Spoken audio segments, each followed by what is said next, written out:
Welcome to Soul Night Live, episode number 112. Today our guest is Adrian Belew. Hey Adrian, thank you so much for dropping by the show today. I really appreciate it. My pleasure. I'm not so good at this Zoom stuff. I got to practice, I guess. Oh, I hear you. It took me a while to get it going, and even now, some days are better than others. Yeah. Definitely. Well, thanks for coming by. I'm excited to talk about the new record, Elevator. And before we dig into that, I was wondering if you could share a few memories of the Cruise to the Edge that just wrapped up. Well, let's see. It was fun. I think that was our third one that we've done. We did another one that wasn't Cruise to the Edge. So our fourth cruise with the Power Trio. And the interesting thing about this one for us, it was the first time that this new trio played together. Yeah. When you play on the cruise ship, there's way more than 20 bands. And usually each band gets 2 slots, 1-hour slots. One of them is on the big stage that's up at the top of the boat that everyone can see. And the other one is in one of the smaller venues or theaters. And so, that was our very first time playing together in front of anyone, other than the times that we've done so at our camp that we have every year.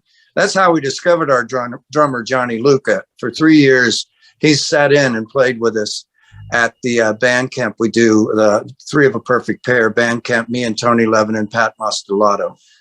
And so it was a coming out party for us. The other thing about the ship, though, is I just keep running into so many people I know and meeting other people that I've not known before. And it's just so much fun. I mean, I worked for 2 hours. That's it. And the rest of the time, I brought my whole family, even my mother-in-law and the boyfriends and everything. And we just had a ball. And the band did great. I thought we definitely... Well, I won't say we set it on fire because you don't want to do that to a boat. Well, there's lots of water around to put it out, right? Yeah, that's true. We could splash the water up. That's exactly. But we did great. And I was really pleased with our first outing. Well, that's awesome. Well, I saw some video of it and it looked fabulous. And it looks like you guys had the best weather, I think, yet for any of these cruises. It looked like it was sunshine every day. It was actually way too hot on the big stage, but, we made it through. And I wore the same Hawaiian shirts, which is the Hawaiian shirt that I wore in 1978 and 79 when I was playing with David Bowie. I have a few of those still. And when we go out and do this tour, we're going to wear Hawaiian shirts. We just decided, what the heck, it's summertime, and it'll be fun to do that. That's awesome. That's awesome. Well, I love it. And, it's just perfect for the cruise and elsewhere. So tell us a little bit about the cruise or the tour. When does that start and where does it start? Well, this tour is really just about half of the States tour that we're going to do. The rest of it will come probably early next spring. So this half is more East Coast and Midwest related, 25 shows. And some of them are new places for us. Some of them are places we haven't played before. Some of them are places we've played other times. But we made a deal with the City Winery. There's 8 of them on the East Coast. We made a deal to do all of those because we felt like we wanted our show to start earlier in the night and be done earlier in the evening for our older fans. And we wanted to be in venues, myself included. We wanted to be in venues where, it's good sight lines, good sound. You can actually have drinks. You can have some food if you want. And our experience with City Wineries has been a good one. So 8 out of the 25 are that.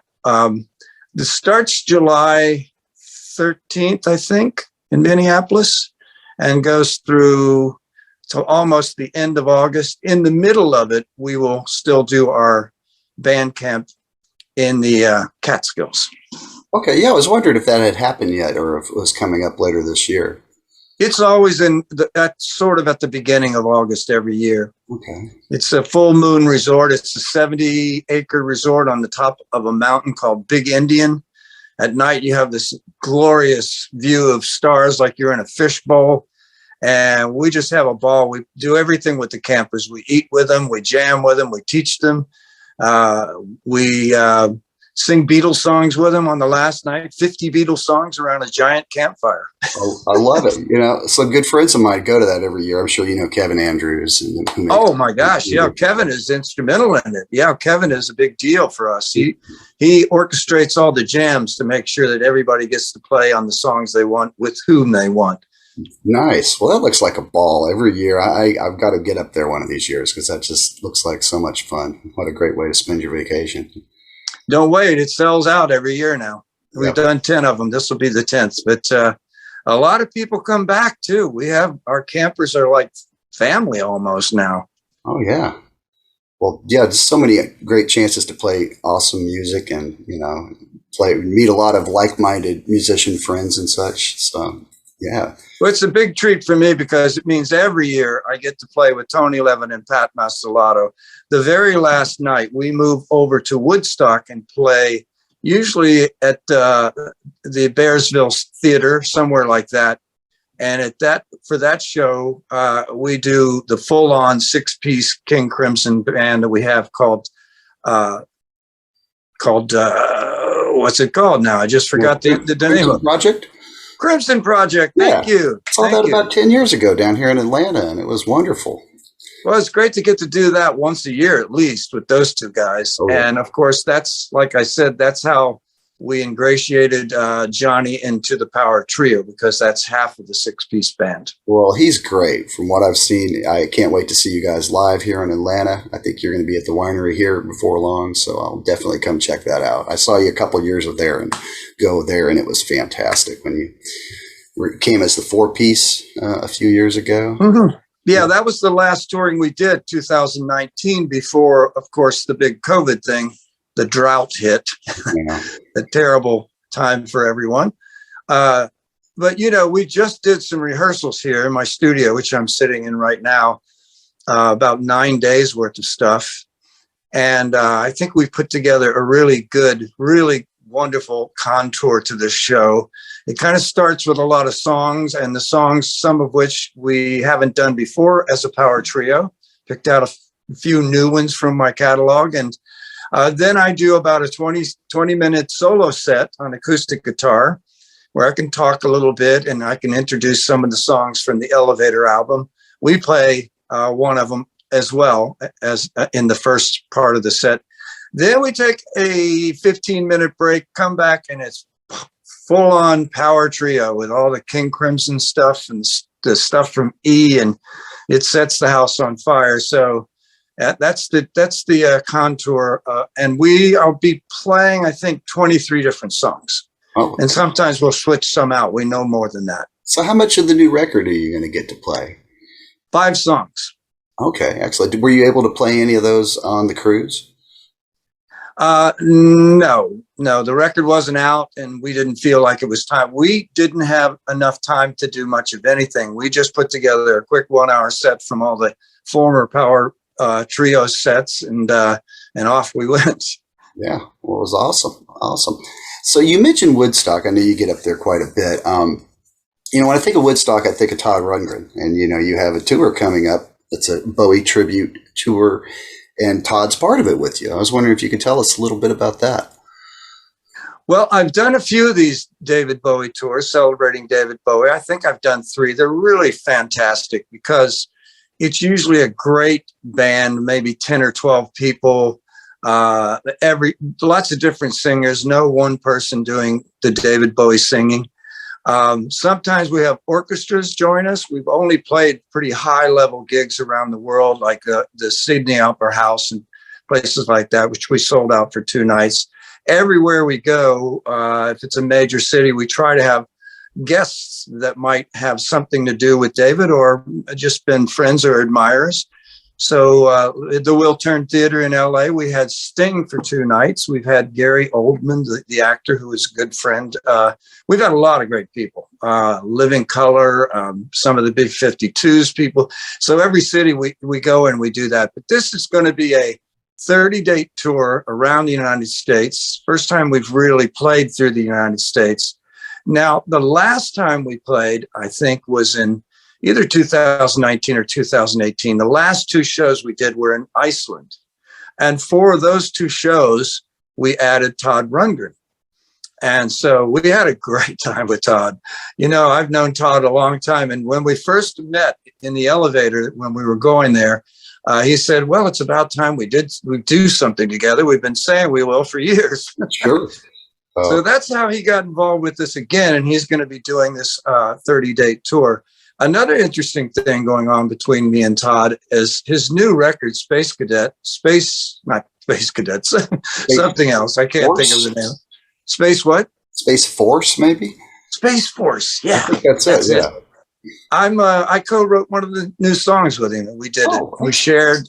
I sing the verses, he sings the choruses, and you know, I had sent him 4 songs that were kind of not completely finished. In this case, mine didn't have a chorus, and Todd just finished it off beautifully. I loved what he did to the song. He completed it in such a great way. So, so that's something to look forward to. I think his record is coming out soon, but I think they're waiting on the vinyl. And that is a problem that everyone's having. I'm not waiting on vinyl for mine because I've already waited almost 2 years to put Elevator out. Yeah. I had it done a long time ago. I'm even halfway through the next record. I've got 7 songs done for that one. Okay. Are you going to call it Escalator? No, I'm just kidding. You're going back down. That's right. You got options. Right. So where's the best place to get the new album at? Well, right now you can only get it at adrianbelew.net. We're working things out. Probably, I hope by next week, we'll have it up on Bandcamp where it'll be a download or a CD. And I don't know when we'll join the big parade of giving it away. I'm not too keen to do that. You don't. So I don't know when we'll do that. But, you know, I like people to pay for it first because, hey, I'm sorry, but I'm just old school in that way. You deserve every cent, and I'm just glad you're selling it at sources where you get everything. You don't have to give it to a middleman, you know? Yeah, I mean, that's what we're trying to do because, you know, a couple of years there, we made absolutely no money. And, you know, it's not a big deal. But we think that when you work that hard and spend that much money on something, you deserve some recompense. So, and I think people feel better when they've done that. I do. I feel like when you pay for something, it just seems more correct. Yeah. But anyway, I know when people do download it for free on Spotify and things like that, that's another way to go. And I'm totally fine with all of that. Okay. But the one thing they'll be missing, if you don't get a CD, you'll be missing all the digital artwork that I included as a way of getting people to get the CD.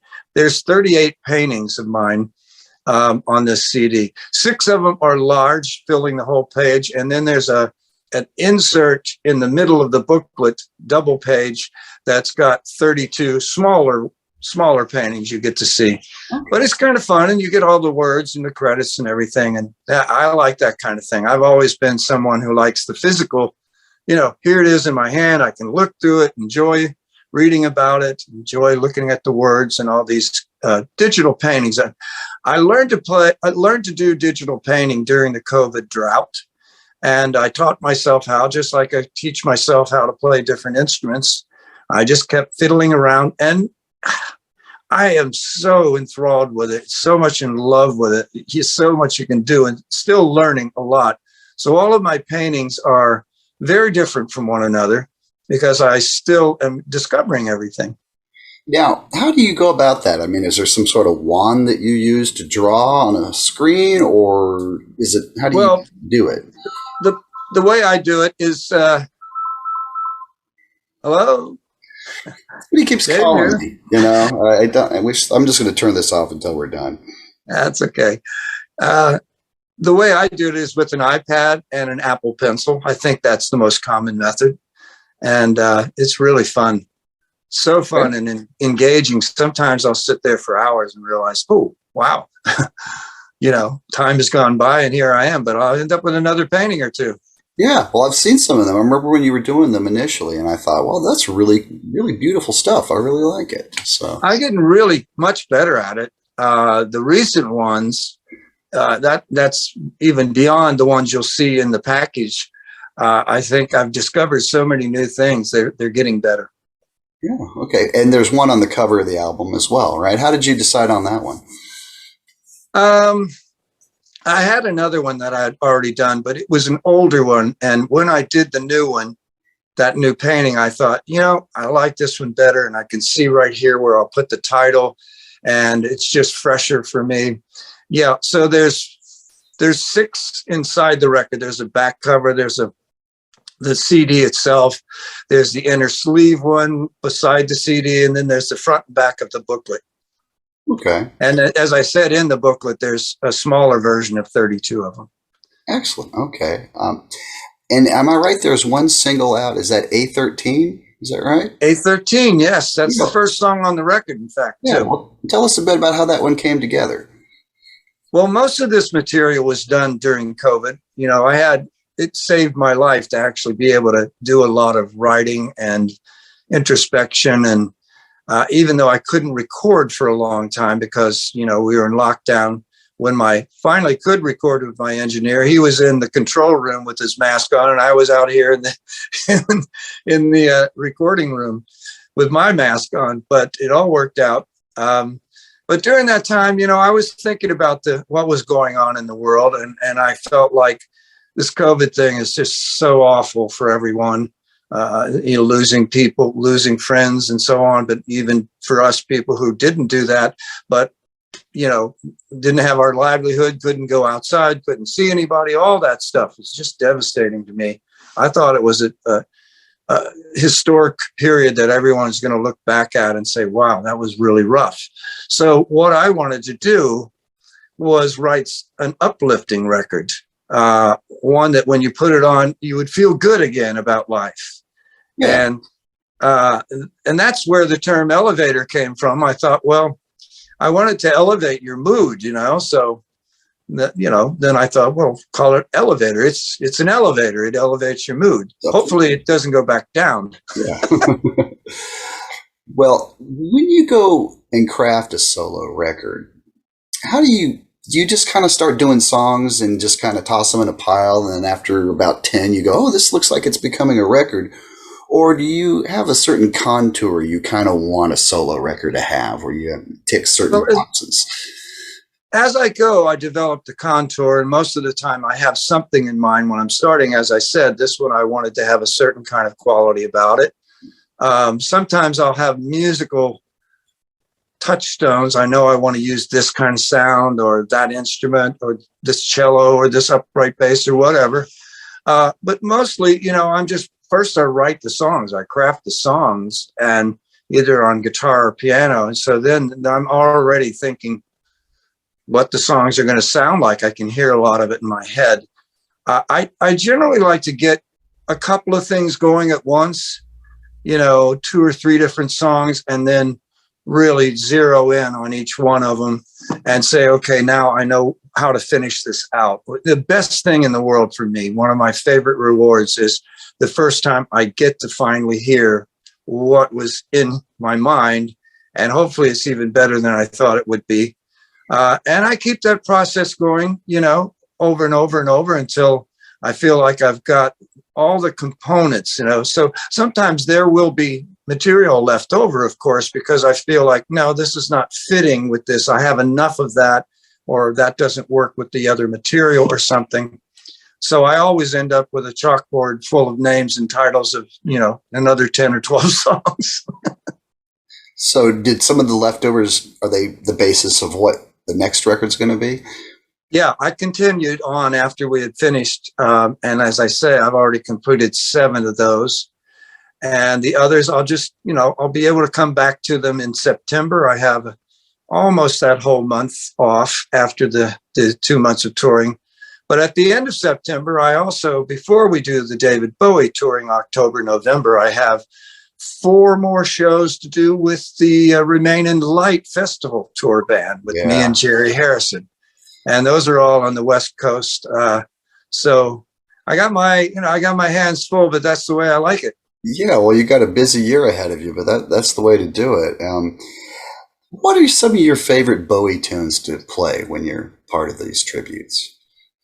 I always love Space Oddity, because I remember playing that. It was always our first song on the Sound and Vision tour, and the lights would come up, and I was the only one on the stage with David, so we'd just be standing there. He'd start singing, and then I'd start singing the harmony with him every time without fail. 108 shows, I always got covered in chills. Gotcha. And I always have thought, what a fantastic song that is. I like Life on Mars. I like some of the guitar things I get to do, like Stay or Boys Keep Swinging, or last tour with Todd, we did Pretty Pink Rose, and he and I switched off the parts as David and I did, and that was really fantastic. Yeah. I like, songs that, there's so much David Bowie stuff I like. Oh, yeah. I mean, you can't go wrong. I mean, every album is a gem. Lodger, though, that's one of my very favorites, and you're a big part of why I love it so much. Thank you. A few memories of recording that record with us? Yeah, I have one that I tell all the time because I still can't believe this happened to me. I grew up always wondering what goes on in the studio. And I was always thrilled at the idea that someday I'd be in a studio making a record, So the first record I was part of was Chic Your Booty with Frank Zappa, but all my parts were done live. Frank recorded virtually every show and culled from that my parts into the Chic Your Booty album. So the first time I really went in a recording studio with an artist was with David in Lake Geneva, Switzerland, to do the Lodger album with Tony Visconti as producer and also Brian Eno. So it was a huge deal. Most of the tracks the band had already come and gone. So they had a lot of tracks. And so it was just me and them. Now that studio was the same place that burnt down when Frank Zappa was playing there. It's on the shore of Lake Geneva. It burnt down, and you had this song, Smoke on the Water. That's about that event when it burnt down. Okay. Frank Zappa was playing there. All of his equipment was burnt up. It's a true story. Frank told me all about it. And so when they rebuilt it, they made it a concrete bunker, basically. They're going to burn it down twice. It's not going to burn down now. And the way the studio was designed, you had on the bottom floor, you had the control room. Then you went up these concrete stairs, and there was another room on top of it. That was the recording room. There was a one-way television camera in the corner looking at me, and there's just me sitting there with my guitar set up. And so they said, here's what we want you to do. We want you to go up and put your headphones on, and you'll hear, the drummer will count off a click, 1, 2, 3, 4. And we want you to start playing. And I said, oh, well, that sounds great. Let me hear the song. Oh, no, you don't get to hear the song. What do you mean? No, we just want to hear we want to get your accidental responses. This is, of course, one of those Brian Eno things. Sure, right. And I said, well, could you tell me what key it's in? No, just go up and start playing. So they would let me do that 2 times through, maybe 3. But usually by the 3rd time, I at least knew kind of where the chorus was coming. And so I would just, come up with things on the spot, go through sounds and later they would take that and they would make what's called a composite track. They'd take their favorite bits from this take and that take and from over here and that, and, meld them into one guitar part, which is the same thing they had done on the previous record with Robert Fripp, with Heroes record.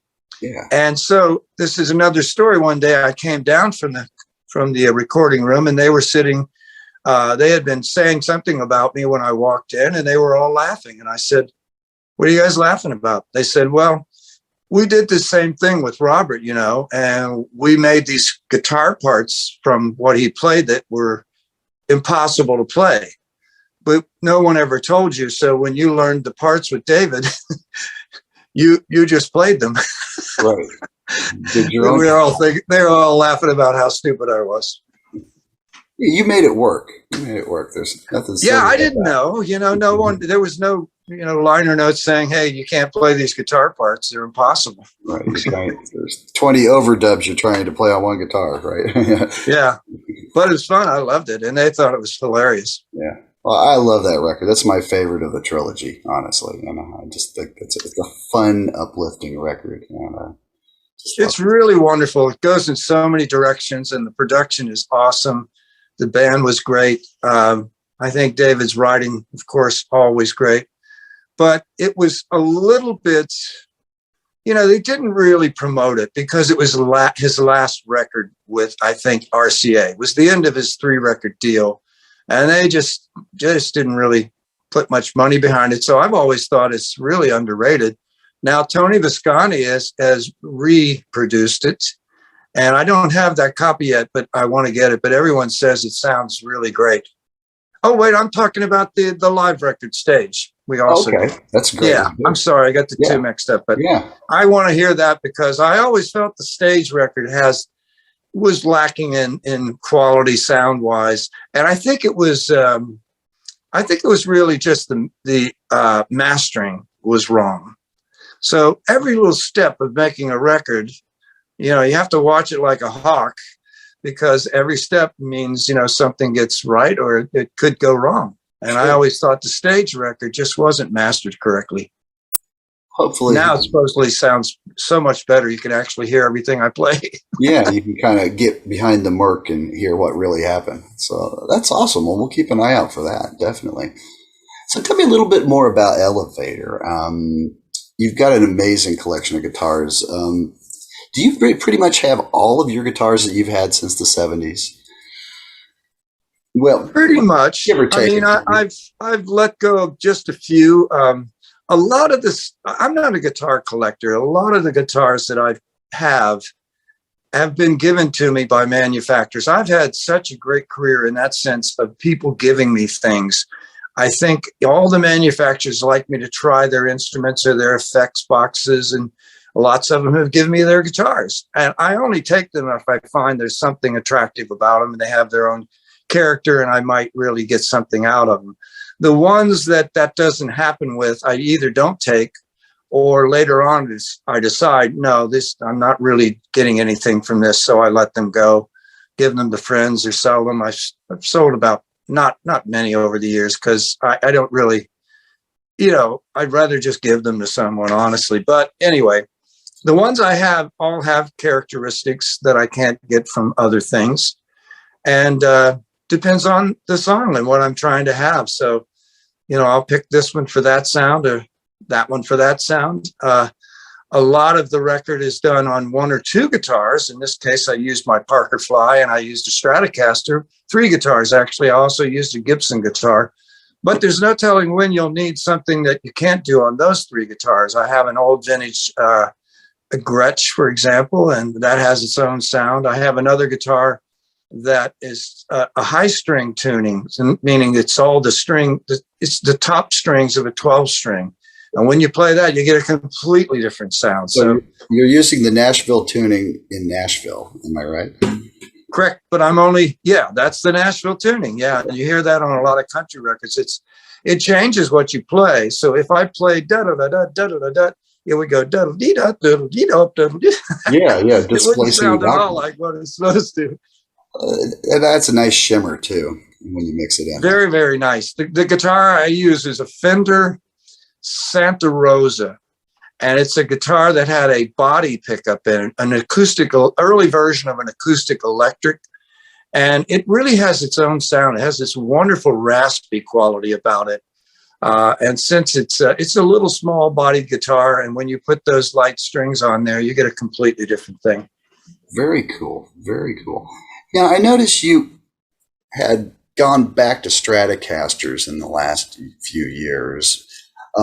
Before that, I remember you were using the Parker and you went and found a way to get all of your old sounds that you're so well known for kind of out of a laptop. Am I right? You had it pretty Spartan, I guess is how I'd put it. Am I right? And then the Parker Fly was already a great guitar. I thought it's the best guitar, in my opinion, ever made, because Ken Parker took 20 years to resolve all the issues that most guitars have, problems with the neck, refretting, tuning issues, tremolo things that don't come back in tune, so many issues that pretty much all guitars had up to that point. He solved all those. But I wasn't using it for a long time, even though I'd been given one in Japan when they first came out. I loved it, the way it played it. I thought it just made me play better, but I couldn't use the Parker Fly because I had so many other things that I needed out of it that it didn't have. In fact, the main thing, it didn't have MIDI capability. A lot of my sounds, I have to plug a 13-pin cord in, and I can go MIDI. So in other words, in that way, I can play through keyboard devices and things like that, or I can use computer stuff. And so I talked to Ken Parker, and he said, you know what? The Parker Fly was really made to be a MIDI guitar. But at the last minute, we backed out because we thought it was too revolutionary already, and we didn't want to make it be a MIDI guitar. So my Parkers are still my MIDI guitars. You can't play them through a regular guitar amp as you would with a Fender Strat. And vice versa. My Fender Strats are just really, really great Fender Strats made by a master builder named Ron Thorne from the Fender Custom Shop. And the reason I went to that and asked Ron and Fender to do that for me was because we were going to be doing these Talking Head shows. And in the Talking Head shows, they were all festivals. And with festivals, you barely get 2 minutes to put your gear in place and get it rocking. You know, you're on like that. Well, you can't do that with MIDI gear because there's always some complication. Sure. And you got a laptop and you got all these things, and usually you need a couple of hours, which is why you have sound checks and you play in clubs and theaters where you can take that much time. So when I knew I was going to do festivals, long story short, I said, gee, I can't do them with the Parker Flies and my normal gear. I'm going to have to strip things back to just something I can plug into. And to do that, maybe I should get some new guitars too, because the Strats I had, none of them had the tremolo I wanted. None of them had the sustainer that I like to use. So Ron Thorne built those and put all the goodies on it that I wanted, but they're not MIDI guitars. So now I kind of use both. When I'm playing the Talking Head show, I only use the Strats, but on my tour coming up, I'll go back and forth between both because they both have things that I need. Yeah. What do you look for in a tremolo? I imagine you've used them all over the years, Floyd Rose, the original Fender. What do you need when it comes to that? Well, the first thing and the most important thing is the feel. Second is the tuning capabilities. Will it stay in tune? And that's really hard to do with most of them, but they're getting better and better now. And in fact, since you have now what they call locked tuning keys, so one of them, the guitar is secure, but there's 5 places on a guitar that can take it out of tune. And several of those places are in the bridge, string coming over the bridge, and so forth. And that's where the tremolo is. Just in time to put out, to do the new Stratocasters, I had been at the NAMM show. This is the last time it was done before COVID. In fact, I think that might be where I got COVID. But anyway, I was looking all over the place for a new tremolo, and I looked at 5 or 6 different ones, and finally I found these. This one little in the corner. There was just this couple of guys standing there from Spain, and they had this little tremolo. Beautiful little thing. And they said it plugs right, it'll go right into your Stratocaster. You don't have to bore holes or anything. Just take the Strat off and screw this right back on. And, I was talking to him, I was playing it. And I said, yeah, well, I'm Adrian Belew. And, they're like looking at me like I'm talking to someone from outer space. So, and I had a friend of mine with me, and he was taking pictures of me, and he talked to him and said, this guy's an important, whatever he said to him. So they just kind of said nothing. And I thought, that's the tremolo though. Absolutely. It's called a Vega-Trem. That's the one you want to put on your Stratocaster. It's fantastic, really. Plays perfect. You can pull it up and down. The feel is fantastic, stays perfectly in tune, really easy to deal with on your guitar. So I do recommend it. I don't get any money for saying that, by the way. But if you want to put something on your Strat, it's the one to me. The next day we came back, me and my friend, and we walked up to the booth again, and they just came rushing out, you know, and handed me the guitar. Here, play the guitar. and I turned to him and I said, they Googled me. Yeah, I was just say, they know who you are now. So you had that put on the custom Strats that you've been using as of late, right? The blue and the red one. Are there any? Yeah. Okay. There's a third one on the way, a yellow one. Oh, nice. So I'll actually have the same colors of the original three King Crimson records, you know, Discipline, Bait, and Three of a Perfect Pair, blue, red, and yellow. That's awesome. Yeah. Cool. I'm excited to see you use those when you come to town. That'd be really great. So tell me, your voice sounds untouched by time. Do you just keep your voice box like in amber? You know, I take it out every night. Yeah, like exactly.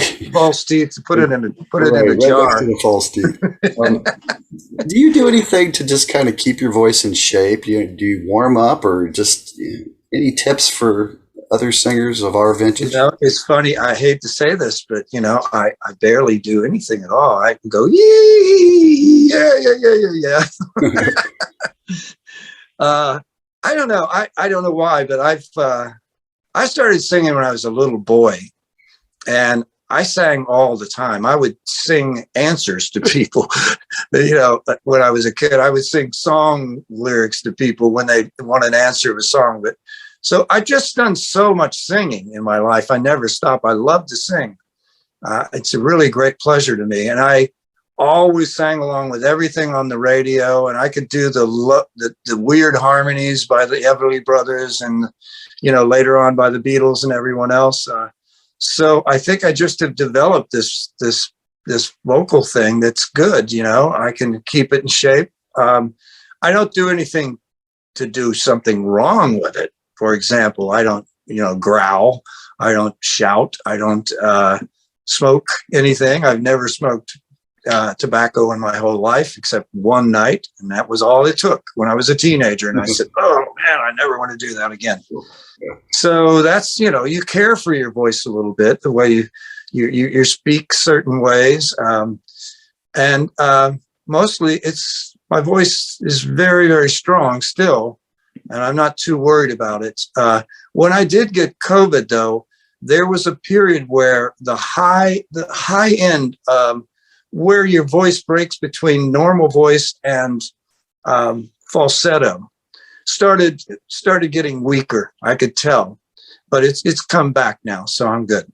Yeah, well, you sounded great on the cruise, on what I heard, so that's awesome. Well, thanks. Yeah, I love to sing, and I like to sing in different voices and in different styles. And I got that from being a kid and watching all the Warner Brothers cartoons, you know, and all the Yosemite Sam and Foghorn Leghorn and Big Bugs Bunny. And, you know, I used to try to imitate all those characters. And so I changed my voice for that. And then when I was in my early cover bands, it was, well, if you're playing this kind of song, you try to sing like that. If you're playing that song, you try to sing like that guy. So I can pretty much mimic a lot of different types of singing. Yeah, like a vocal chameleon of sorts. Yeah. That's awesome. Any chance there'll ever be another Bears record? I don't know. I mean, I would love that to happen. I just can't say for sure. I'm really very busy, for one thing. I keep in touch with them. I see them every time I go to Cincinnati. I text with them back and forth, and I think they're great writers, and I would love to do something. The way we did the last two records, they would visit here at my studio for a weekend, for 2 days, and we'd just pick a song of one of ours and you know, play it, arrange it, do everything, and record it all in one day. And I really like the immediacy of doing that. But, you know, that's hard to do when people are at a certain age in life and they have grandchildren, they have jobs, whatever. As far as touring again, that would be hard to do too, for that very same reason. But I don't discount any of this stuff. And one thing that I have been trying to work on. Year after year, I've mentioned this, but we've never actually been able to make it work. I would like to see the Bears, do a series of shows over like New Year's Eve in one place. And maybe we would get a deal with a hotel or something so the fans could come in from wherever and get a special rate. And I would love to see us do that. So it would be a one-shot deal, and we record it, and there would be a live record from it. So, but it's a lot to bring together, and I haven't been able. I'm not the right person to bring it together. We'll have to get someone involved who can make all those details happen. Someone who's, not trying to write more music and tour the world. Yeah. Well, that's just a great memory of that last tour, gosh, about 20 years ago now, for Car Caught Fire. And I just love that record. That was such a great record. And I love the Bears. and I got to say, I think that's the best version of Red I've ever seen live. And I've seen a few. We did a heck of a version of Purple Haze, too. Oh, yeah. Yeah, we didn't do that many cover songs, but when we did them, those guys played together all their lives together. So, me joining in with them seemed like slipping your foot into a shoe. It was such a perfect thing. I knew them and loved them for a long time when they were a band called the Raisins in Cincinnati area. Yeah. And they were managed by the same manager I had at the same time, Stan Hertzman. So, it dawned on me one day this was right after the first round of King Crimson, and I had really nothing planned to do when that band broke up. So it dawned on me finally after a year or so, maybe I should put together a band with the Raisins. And that became the Bears. Yeah. I just love the way all great writers and singers, you can't miss. Absolutely. Everything they do is just awesome. And you and Rob made such a good two-guitar team. I think you played off each other beautifully. Yeah, I love his guitar playing. I love his songwriting. And he and I sang together really well. So it's a shame that back in its day, that had the possibility of doing a lot, but no one in the music business took much notice of it at all. We ended up on a small label that had no money and folded during our second record while we were on a 7-week tour in the United States. Oh. But I have always thought it's a shame that no one saw that. But back then, if you remember, the 80s were all about what video you had, not so much about the quality of your work. Yeah, it's about image, definitely. Images that haven't aged very well, a lot of them. Yeah, because I think some of those bands, unfortunately, really shouldn't have been as successful as they were. They weren't all that great, some of them, I'm saying. There were quite a few that were. And they made it because someone put out a lot of money for a video that got the thumbs up from those guys who decided. Evidently, there were a crew of people who every Tuesday got together and looked at a bunch of videos. And thumbs up, thumbs down, and that pretty much made your career right there. It's a sad thing to think about. I'm surprised people didn't try and lobby with them. Like, get me in there. Well, yeah, their managers did. Yeah. And there's, telling what kind of, sort of gifts were given, shall we say. Who knows? We didn't, it was the 80s. We didn't do any of that. We didn't know that game or weren't able to play that. We were just musicians. I hear you. What are you using for amps these days? When I'm in the studio, I have 6 or 8 different choices. But when I play live, I go direct. I don't like to have amps on stage that much, but I do bring these things called full range monitors. And the reason I have them behind me, I'm hearing everything in my in-ears. I could do without any speakers at all.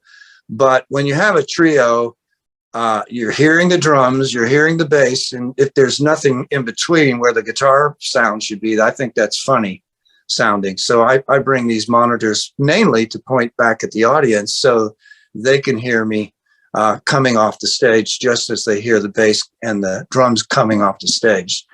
But when I'm using studio, I've got a selection of different things. And for a lot of this record, Elevator, I used these 2 small practice amps that I had and put them in stereo. They have 2 of them two 5-inch speakers. They're little tiny things this big, and they can sound like a giant Marshall stack. Are those from Korg? No, they're from Boss. They're a Roland product, and they're from years ago. I think they're called MG10. Probably, I don't even know if they make them anymore. I don't think so.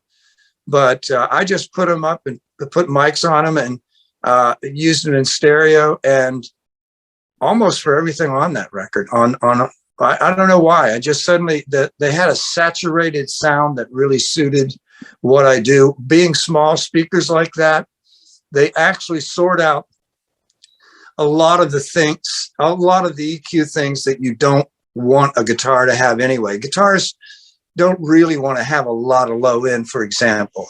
So when you're mixing a record, you kind of notch that out. Here's the bass, and here's where the guitar begins, and the guitar goes up to here, and here's where the bass string, you have. So these little small amps automatically did that for me. I really like the sound of them. But I also have the Johnson amps I used to use for a long time back in the period of when I was doing side 1, side 2, side 3. They have a very special sound. I have a matchless amp. I have a Supro amp. But it just depends on, once again, what you're looking to have. I even have an amp that's a toaster. It's a silver toaster. Really?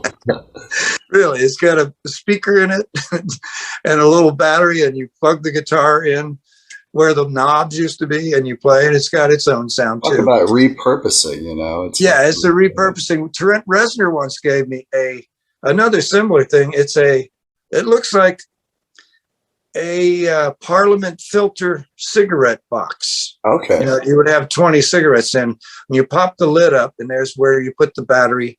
And you can take this thing, and as you play, you maybe record a track and you replay it back to this, and you can move it around the mic and do funny things with it in stereo.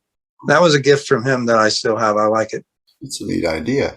Anything works for me. I never stop trying things. Depending on how you mic it, you can make a little amp sound huge.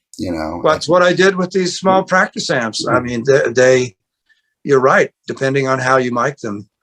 And that could happen in reverse too, much to some people's chagrin. You have this big old speaker, and it's just like it comes out sounding like this.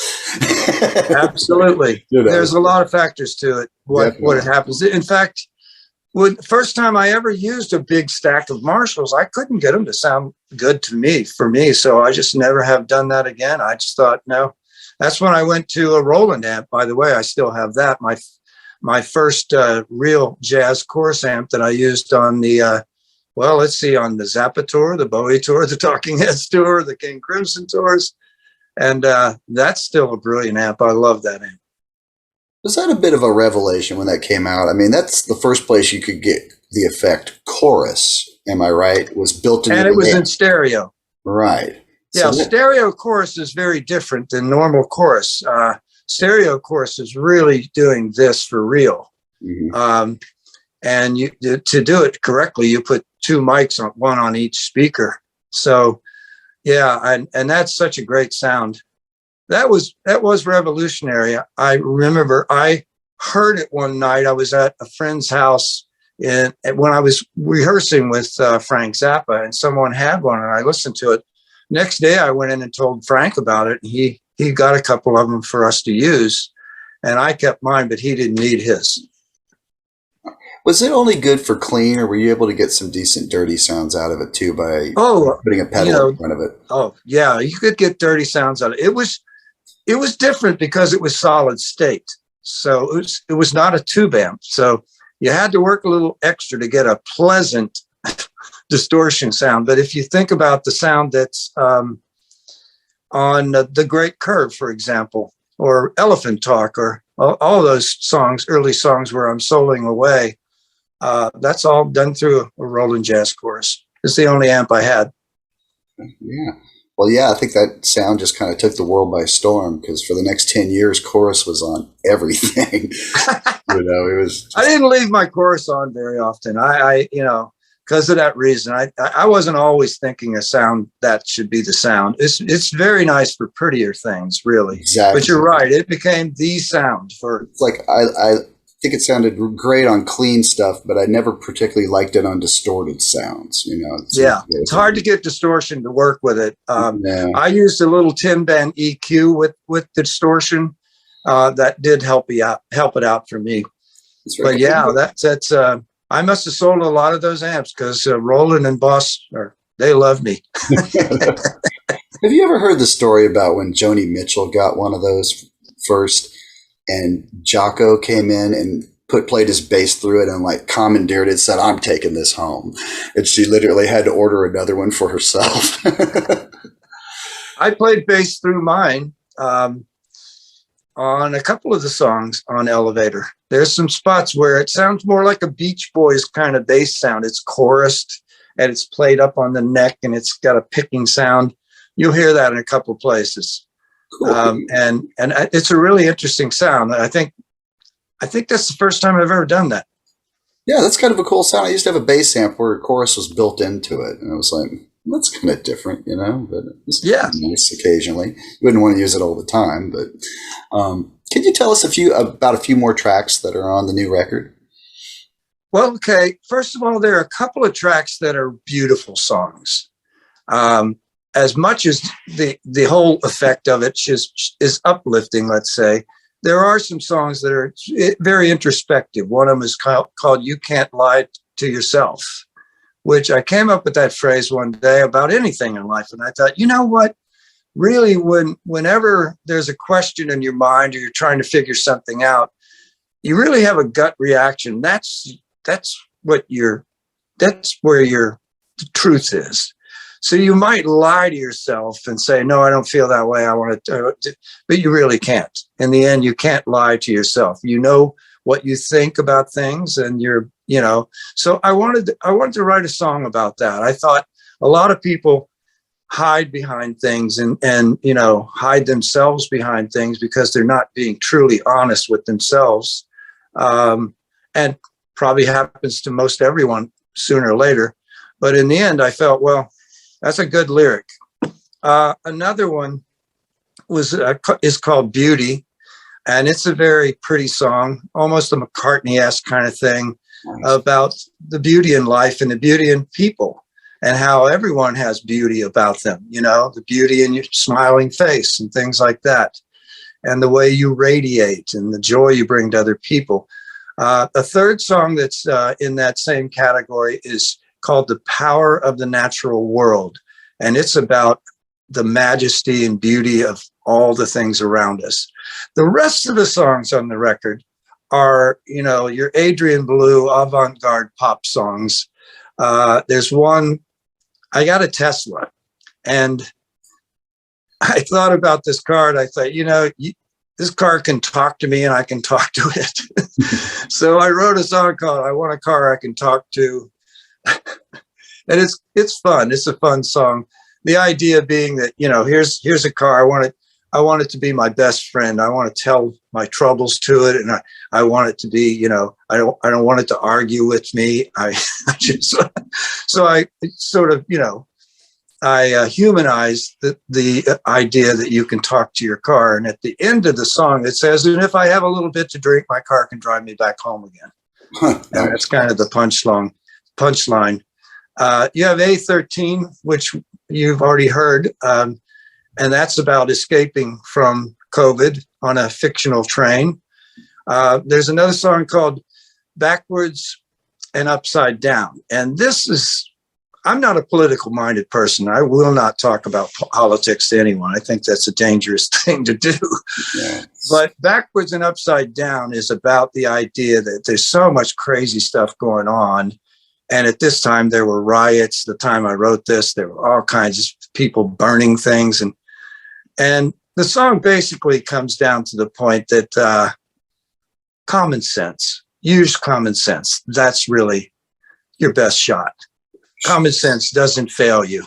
So if something doesn't make sense to you, then there's something wrong there. It's almost like you can't lie to yourself. Right. Yeah. And all of these songs are, all of them, I built them into try to be, except for the pretty ones, I built them as a sort of as a band.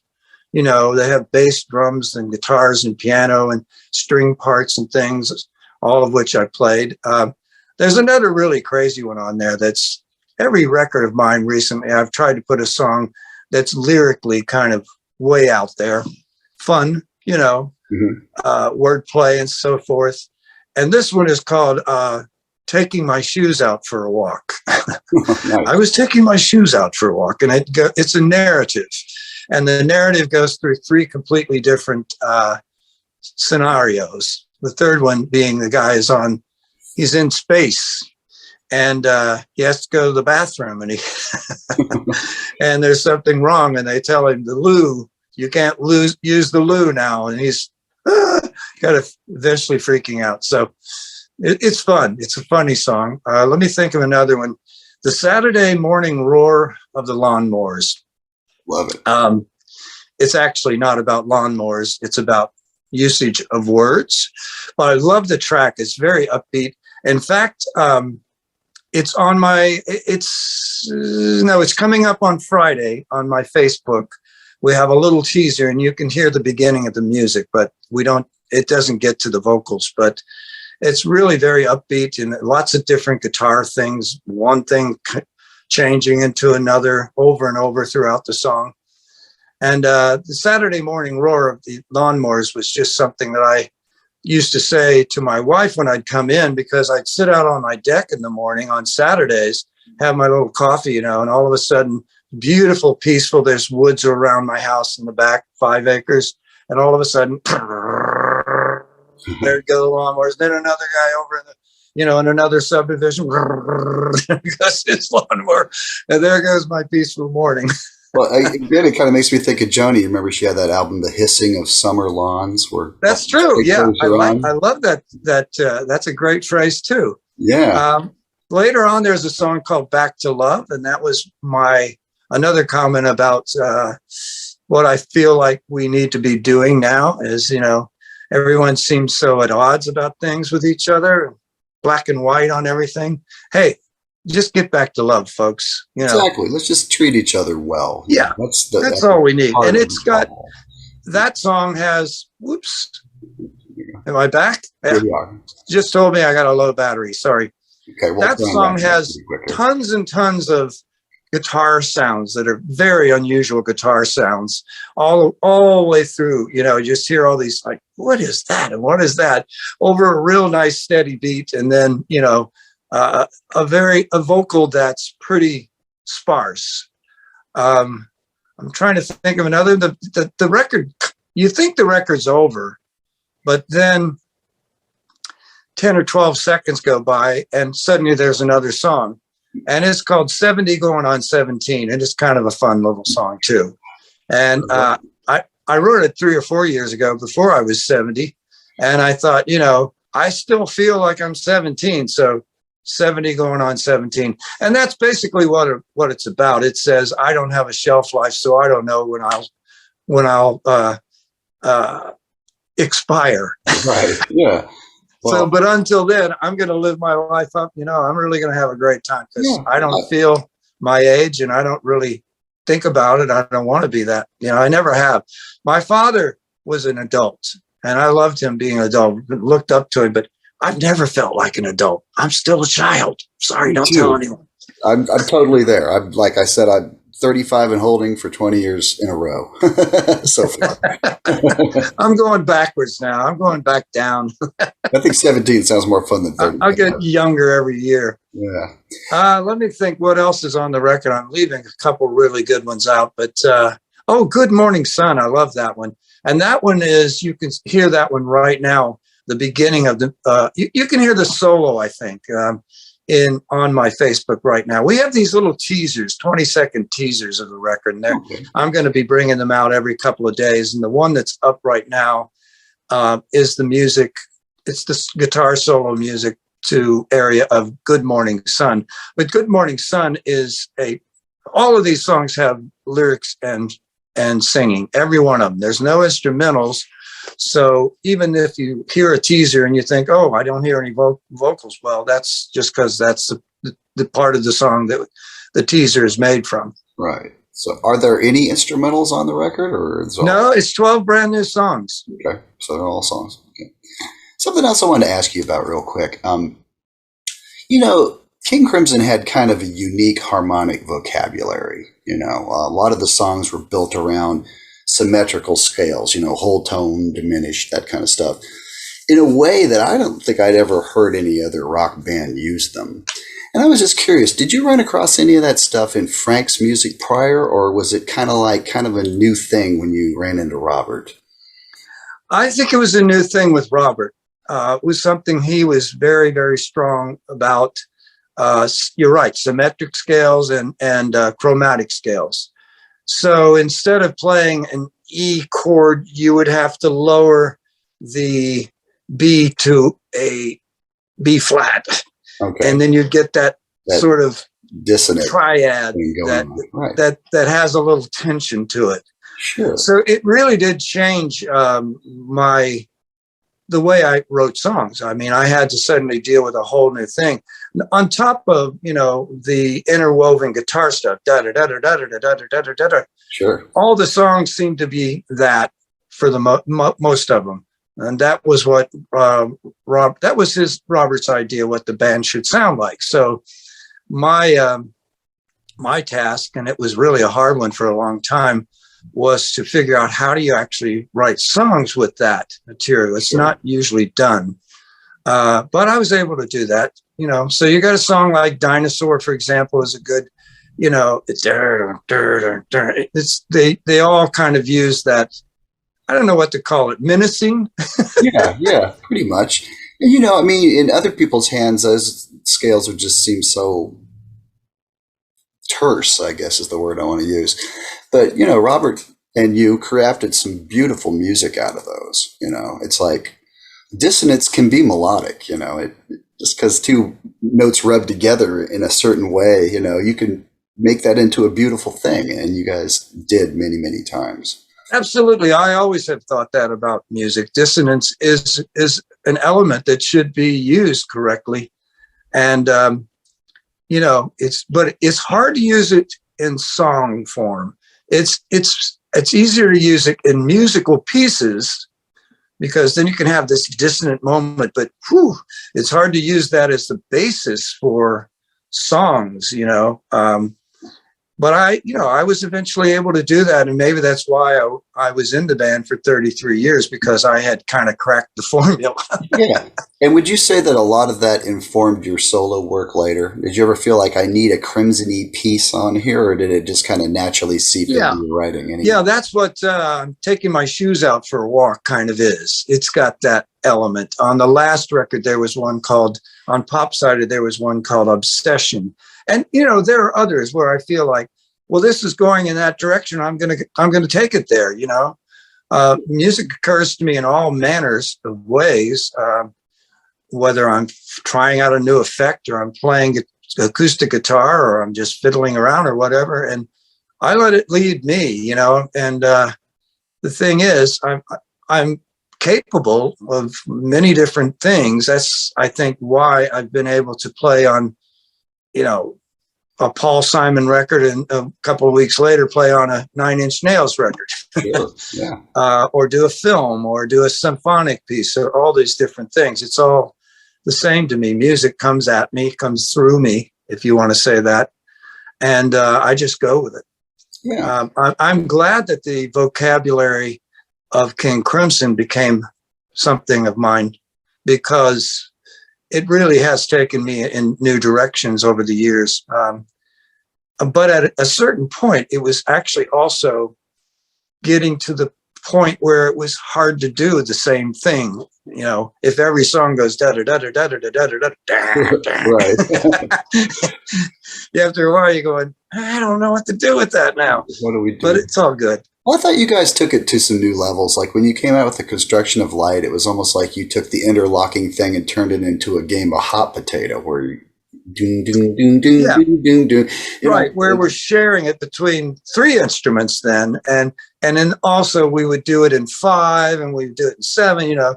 So yeah, I know exactly what you're saying. I really, that's another record I feel is underappreciated. I thought that record was really good, and every bit of it was done right in this room that I'm sitting. And Robert was here for 9 months while we wrote in the guest quarters here. And we wrote that record, almost every other King Crimson record. We wrote it and then we'd go take it out and refine it, then come back, write it some more and do that over and over. It was usually a 2.5 year process, but the Construction of Light was made right here and off the cuff. We put a lot of work into it, but we never took it out in front of an audience. So it's the only record we can say that about. Yeah, well, I was there at 12th and Porter the first time you played that stuff live.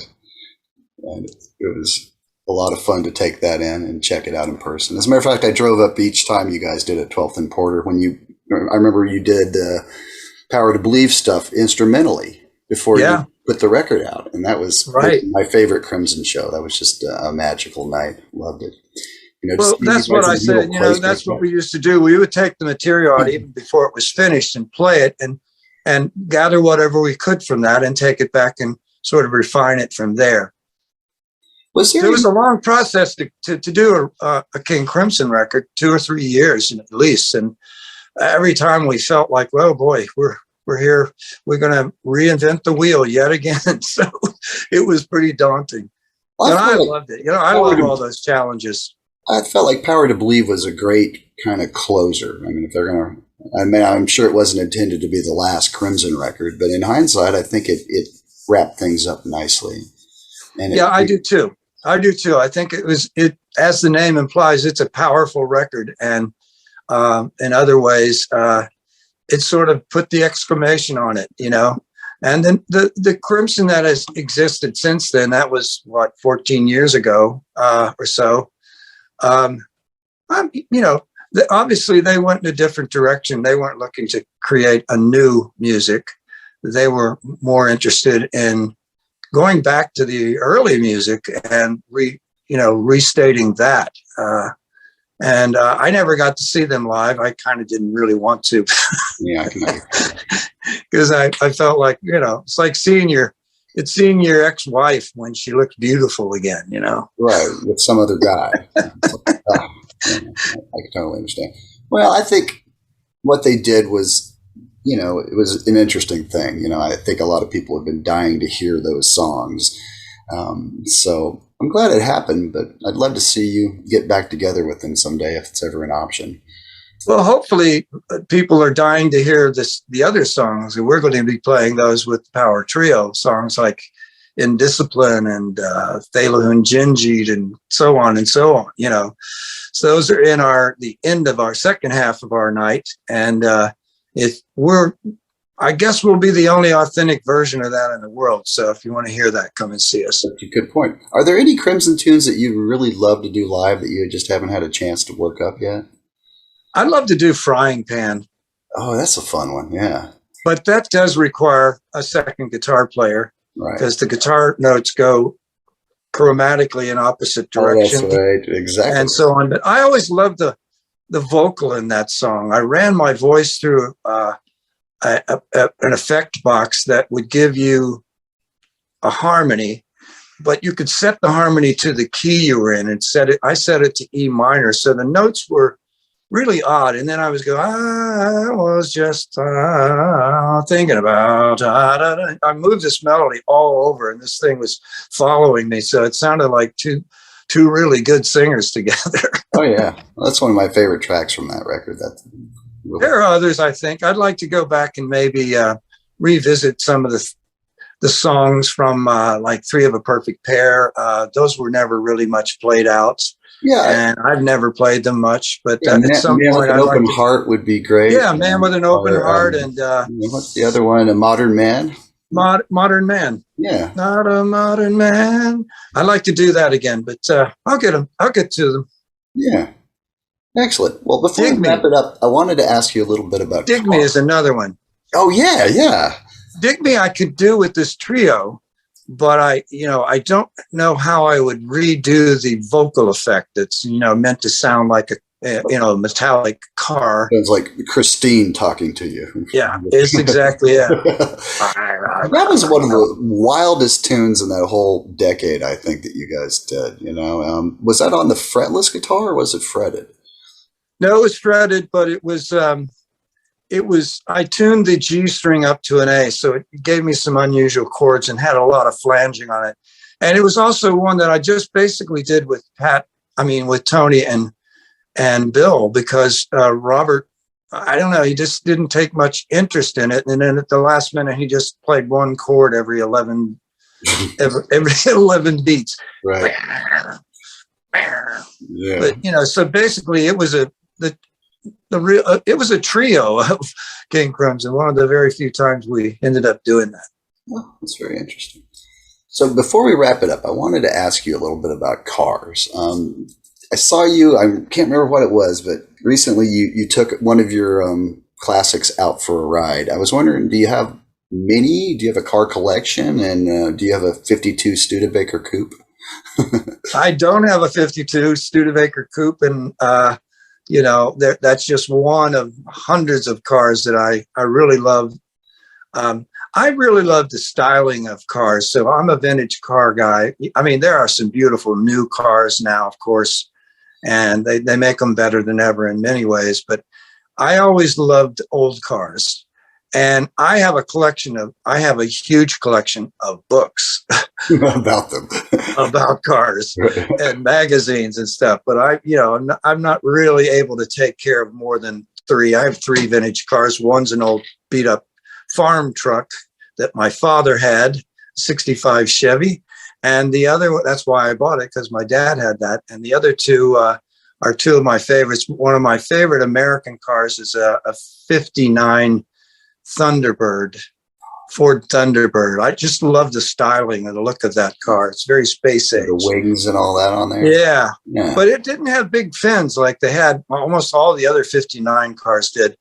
I loved reading about the history of them and all that stuff. But and the other one I have is a true real classic it'll always be valuable, and it's just a beautiful car. It's a 280 SL Mercedes Benz. They call it Pagoda because its roof kind of goes like this, and you could take the roof off, and then it becomes a convertible with a convertible top. And the styling of that car is just sensational. I love it. And riding inside is amazing. When you roll the window up, every little detail is so well done. It goes, you can hear the gearing so great, and the doors shut. Just a beautiful car. But that's all I probably can handle. Just 3. Then I have 1 or 2 cars for, just daily driving. Sure. Well, cool. Yeah, I saw a picture recently where you took one of them out for a ride. I think it was the T-Bird, if I remember correctly. Pink. Yeah. It's a pink T-Bird, a convertible too. So it's as 50s as it gets. It's an eye catcher. And the color actually looks to me like Pepto-Bismol. Well, it coats, soothes, and relieves. It does. It relieves me every time I get in there because I really enjoy driving. What a relief to be driving it. But I drive the cars, but not more than just to a restaurant or the grocery store or something. I love them. Are really fun. I'm happy that I have them. But I do know a lot about the history of cars, and there's so many cars. If I'll see one driving down the road and I'll say that's a blah, blah, blah. And I know I'm right because when I was growing up in the 50s, I built model cars when I was 12 years old. And I guess that's where I caught the bug. Okay. Well, I love them too. I mean, I can't afford one other than my SUV, but maybe someday, I wish I could have a bunch of them, but it's not real. It's not realistic for me to do that. I travel too much. You ever see that collection that Neil, the drummer from Rush, had? No, I didn't. Man, he had an airplane hangar. He kept them all in. It was. Oh yeah, the drummer from Neil. No. Yeah, is that his name? The drummer from the Pink Floyd. Oh, Nick Mason. Yeah. Yeah, Nick. Yeah, Nick Mason has one of the most largest and most expensive Ferrari collections in the world. Some of them are worth $30 million. It's incredible. Yeah, It's incredible to me because he says, whenever I have to play with Pink Floyd again, I have to learn how to play drums again. Oh yeah. Well, I think, yeah. Well, you made all your money playing with Pink Floyd, and you turned it into the world's greatest Ferrari collection. That's sure, good. absolutely. Well, I heard a rumor that they had to sell one of his Ferraris to put up money to do that tour back in the mid '80s when they relaunched Pink Floyd without Roger Waters. Wow, Sure, I didn't know that. I'm sure they recouped the investment. Oh, I'm sure they did. Yeah, You know. he probably bought a couple more. Now, Are he's you- great, and there's so many. You know, guitars and cars go together. There's a lot of guitar players. Jeff Beck, of course, is a friend of mine. He loves 32 Fords. I mean, he's got 14 of them or more. Lucky. The last time I saw, he had even more than that, and he works on them, of course. And then you've got guys like what's the guitar player for now I can't think of their name. Anyway, never mind. He's got a bunch of custom made cars. So you see all these guitar players. I always thought it'd be a good show to talk about cars and guitars with, guitar players. Right. I think you're onto something. I think that because they just go together so well. Yeah. Well, that would be awesome. Well, remind everybody again where to get the new record, Elevator, at. Is it out now or is it almost out? It is out now. AdrianBelew.net is my website. You can buy it at our online store. Soon you'll be able to purchase it also at my Bandcamp site at Bandcamp. And if you wanted to download, that would be where to go. But I do suggest if you still have some way to play a CD, you should get the CD and get the artwork and everything else, the lyrics, have that package in your hand. And as far as vinyl, well, most of the people know by now, vinyl is way behind in production, 7 to 8 months. So it'll be a little while. Yeah, it's coming up. But we will do that too. Yeah, In terms of putting it up, streaming for free, maybe after a while. Yeah. Maybe when I figure no one's buying anymore. No hurry. No, folks, just. I'm not in a hurry to give my music away. You want to. Honest. Yeah. One more thing I want to ask about. Have you seen that Johnny Depp and Jeff Beck have a new record? I did see a YouTube of them doing one song. I didn't know they had a new record. How about that? A new record. I think it's called 18 Again, which is a nice thought. It has a sketch of both of them when they were like 18 on the cover. And 70 going on 17, folks. I beat them to the punch. That's one year better. You got it going on there. Well, the thing is, I love Jeff, and he's a friend of mine. I don't know Johnny Depp, but good on him for continuing on. The fan base is kind of up in arms, and it's just like whatever. They're friends. They're having a great time. Just let it happen, And the new song, there's a song called a song from Miss Hedy Lamarr, who alone was a pretty fascinating person, movie star meets inventor of Wi-Fi, more or less. Yeah. And the song reminds me very much of Space Oddity. Like you hear these echoey snare parts at the beginning, and it's like, I know where you got this idea from. And it's an original song, but it definitely is an homage to David, I think. Well, I'll definitely check that out. I always check out everything he's doing. And, as far as whatever controversy. Whatever. Jeff knows what he's doing. He sure does. Yes. Before I was ever a guitar player, he was my favorite guitar player, along with Jimmy, of course. Well, and everybody loves Jimmy. It's just like fine wine. Every year he gets better, Yeah, he's tremendous. I love it. Totally. And he's a good friend, and he's been nice to me, and he said nice things about me. So when I met Jeff one time after we had played, I think it was at the Royal Albert Hall, he came backstage into the green room, and I put my hand out like this to shake his hand, and he went, "You bastard." Pretended to be sawing my hand off, and that's the best compliment I could ever get. I tell you. I would have. I'll leave on that note because my engineer is here. We're going to get to work. All right. Well, thank you, Adrian. It's been great. Look forward to seeing you and the crew down here in Atlanta in a few months. And best of luck for everything.